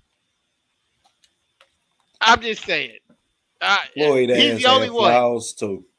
I'm pretty sure he did, but they were very hard for you to bring them shits Exactly. out. And it's not just a matter of noticing the flaws, it's being able to execute off of them. Off the floors. Cause I think cause I a was young Sugar Shane, now a young Sugar Shane when he land that punch, whoop Floyd ass. Now Shane at that age, shit, he did good to land this punch. yeah, he landed Like, his punch. But it was yeah, it was man. kinda it was kinda one sided after that. But I'm gonna say this, right? Salute to Tyrone Spencer. Facts. This is exactly where I was going. The fight that I saw that made me see Terrence Crawford's flaws the biggest was against Kell Brook. When I saw that Terrence Crawford had to turn, the only way that Terrence Crawford was able to To deal with stop that that jab. jab was for him to turn southpaw, where he couldn't just make an adjustment off that jab, and he was getting time. I said Jerron Boots Ennis would have beat him because him going southpaw to take away. See, Kell Brook is what? Kell Brook is the Is it worth closest it? to a skilled black boxer that he's fought. And we've seen that he could be outboxed. And it's not just maybe he can't he's probably couldn't be out like Brook couldn't outthink him in the ring, but he wasn't able to make an adjustment defensively to stop the jab. And I think that's a problem because Terrence Crawford's defense, the best part of Terrence Crawford's defense is his offense. That's the best Facts. part of his defense is his offense. Facts. Because something that I didn't hear you mention, you know what I mean, which is very underestimated when you look at Bud, is his timing. Yes, Bud he has got great timing. great Excellent timing. timing, Excellent man. timing. Excellent Some of timing. the like, man, when I look at his film and I look at his timing, man, like that's and with such a pressure fighter. You understand? So as much as I worry about how you deal with the jab, the outcome is always the same. You know what I mean? And your timing is something that you really lean on when it comes to dealing with a jab. And Hmm. funny that we go into that because if you look at Canelo's game plan, yeah, I mean, his game plan was to counter the jab Hmm. when Bivol just got so active. He would throw these 1, 2, 3. You know what I mean? So Hmm. you wouldn't have no time to counter the jab. And then he understood the line. So once he understood the line, and I understand that you're trying to get your head outside my front foot so you can goddamn it counter my jab. Then Bivol starts shooting them hooks to keep him on the line. Now I'm gonna shoot these hooks just to keep you in front of me. But I'm gonna finish off with two more once you get there. Yeah, I Mm. mean, and that's A-level boxing, man. A lot of people say that shit be boring, man. But He before. If you didn't know much about him now, you gonna put a lot of respect on his name because the way he fought that fight, it was very cerebral and it was very dominant from a mental aspect. It wasn't hey, I'm bigger than you and I'm gonna overpower you. It was basically I got a better game plan. It's like well, it was whoever him watched knowing Canelo, he knew, bro. yeah, Everything that I do good trumps what you do great. right, You feel me? And right, a good player can be the great player on any night if you just stick to what you do good. right. Because part of being great is you challenging yourself to do things that you're not so good at. You feel me? Facts. I and agree. um and that can become your detriment, especially as a fighter. And Bivol, like, to me, he didn't do anything spectacular. I don't see Bivol as this great fighter. I just see, yeah, I mean, him not fighting somebody at that weight class who's in depth with closing the distance and how to count and how to deal with that jab combined with that activity to really put his ass to bed. But he just a matchup away too because he is some shit in the pocket. And Hmm. if you can get past that jab, you'll have success. But as he just showed us, you know what I mean, it's just certain styles that's not gonna be able to do it. So Right, right. I agree. I agree 100% with that. Um. So look, we going. It's 11 o'clock, man. facts, I got to roll, but another great show. facts. Always, brother. Another great show. Salute to the chat. Uh, to all you guys who support Tyrone Spencer, Facebook, JL Mark, Alex, Varghese, uh, W Right Side, Facts. C Love, Who is Real, Jerome King. Yeah, we back Wednesday. We'll open the panel up for y'all, man. Let y'all Yeah, talk some we shit. definitely will definitely open that panel up for you guys. Big Five Bull in the building. Cassandra Mason, Mr. Mechanical, Facts. John Queen. Kramer, Batman in the building. My brother Nando. Facts. Make sure I didn't miss anyone. Clarence McLean, Big Tony, Terry Roberts, Adonis K3. Salute to you guys, man. We definitely appreciate your support. Um, we gonna keep it going. We'll be back with another one on Wednesday, 9 p.m. Eastern time. We're gonna definitely cook up a great topic. We'll probably go ahead and cook on the card that's coming up with Charlo and Jerron Booth Ennis and Clayton. We got a lot to be excited. It looks like boxing is giving us what we want in 2022, man. We can't complain, man. Getting a lot of great fights Facts, man. It's a great coming time up. to be a boxing fan, boy. Great time, man. So we definitely appreciate you guys. Stay loyal to the game, and we out of here.